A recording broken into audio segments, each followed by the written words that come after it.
Hello? Anyone in there? No sense of humor. Ah, the strong and silent type, eh? Think you're safe behind that mask? Give me 20 minutes and a can opener, and I'll have you whimpering like a schoolgirl. You might like it. That's enough, patient. Guard, leave us. Yes, sir. Good afternoon. My name is Professor Hugo Strange. And you are? Two-Face. Catwoman. Batman. We can play these games as long as you like. Great. I love games. Not in my facility, you won't. I'm offering you this opportunity to make a deal. I am fully aware of your condition. The last thing you have is time. But I can make your final days more comfortable.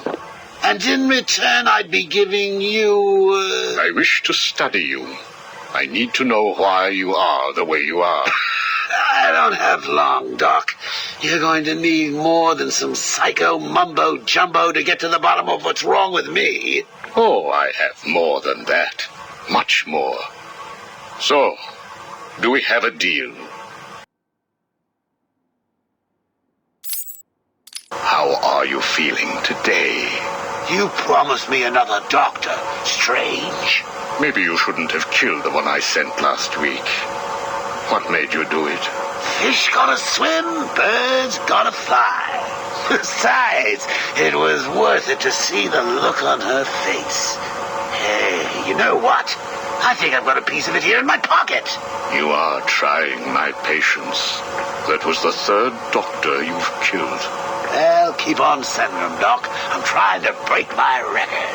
I think it is time for you to do something for me.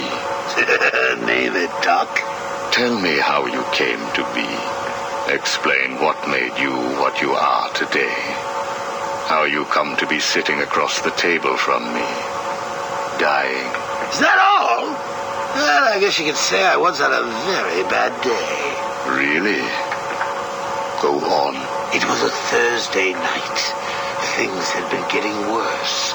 I was 3 days from the bank foreclosing on my home. The chemical plant I worked nights at was a... by hand of my pregnant wife, wishing to God that she wasn't dead. That must have been upsetting for you. Probably was. Back then, though, all I knew was that if I didn't let old man Falcone's men into the plant that night, they'd have killed me too. So here's the thing. I had to decide. Could I live without her? Was there any point going on? I've got to admit it. I was scared. Not of being dead, you understand. No one would blame you if you were. It is perfectly common. Do I look common? No. I was scared of the part just before you die, when you don't know what is about to happen, when you're desperately clutching at life and trying to hold on with slippery, blood-covered hands. So I made a decision right there. And what was that? That is a story for another day, Strange. I think I may need to see a doctor. Get me one. You were telling me about the night your wife died. Oh, no, Hugo. As I recall, I was waiting for you to send me another doctor. We both know I have sent you 3 more doctors. Did you? Yes. One was left dismembered outside the elevator to my office. The other 2 have not been seen since they were sent to you. How careless. Listen, Doc. Professor. Okay, Professor. I'll give you a little more. I just hope you're taking notes. It's the day after, and I'm standing in the freezing rain, just staring at the chemical plant, feeling numb. Jeannie was dead. It didn't seem real. I can remember the day I first met her. Her infectious smile as I told her bad joke after bad joke. How how, even after living with the pathetic wretch I was, she still wanted my child. And then they arrived. Reality's way of yanking me another wedgie. Falcone's men told me to cheer up. He said things could be worse. I asked him how. He grabbed me by the collar, pulled me close. He'd been eating garlic, and each word stank as he threatened to perform oral surgery on me with a nail and a brick. A creative guy. They hand me a box. I remember thinking it was heavy. Was it a bomb? A gun? I'd never used a gun before. Were they that heavy? And what was in the box? How's that doctor coming along? I'll get you one. And when you do, I'll tell you the rest.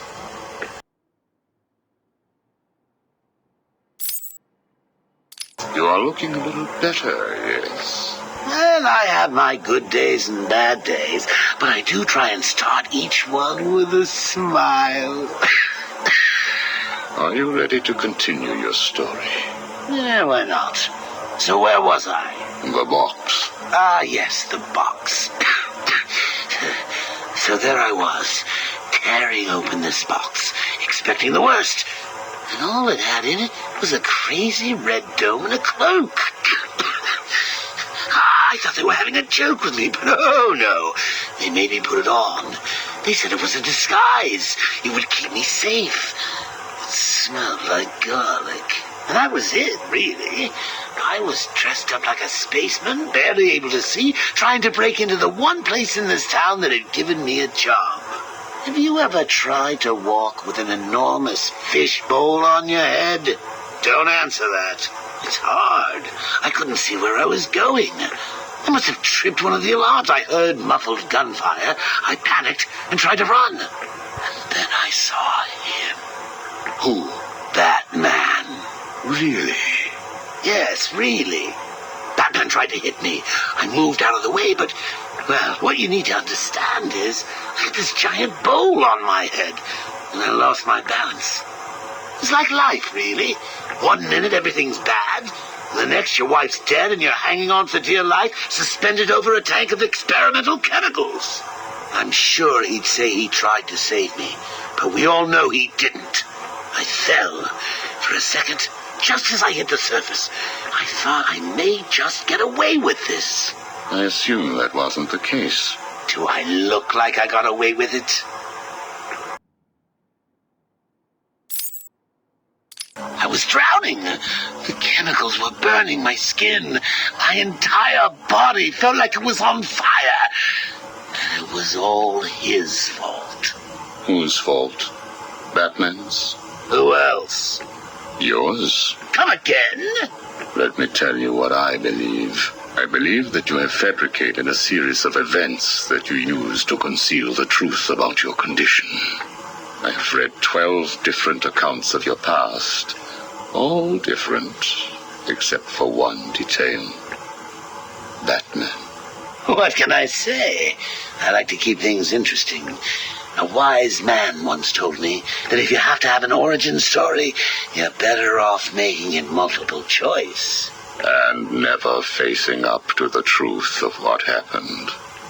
What you did. How you got here. Oh, I know exactly how I got here. A big truck brought me here from Arkham. You remember the asylum, don't you? Of course. Well, good. Because I'd hate to think that I'd fabricated seeing you watching me in my cell all those times. Excuse me? Hugo, you merry maniac. You were obsessed with me. You all were trying to get in here.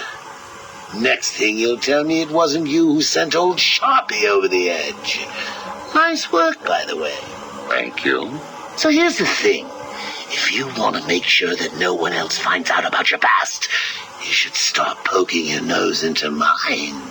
Oh, and send me another doc. I think I need a second opinion.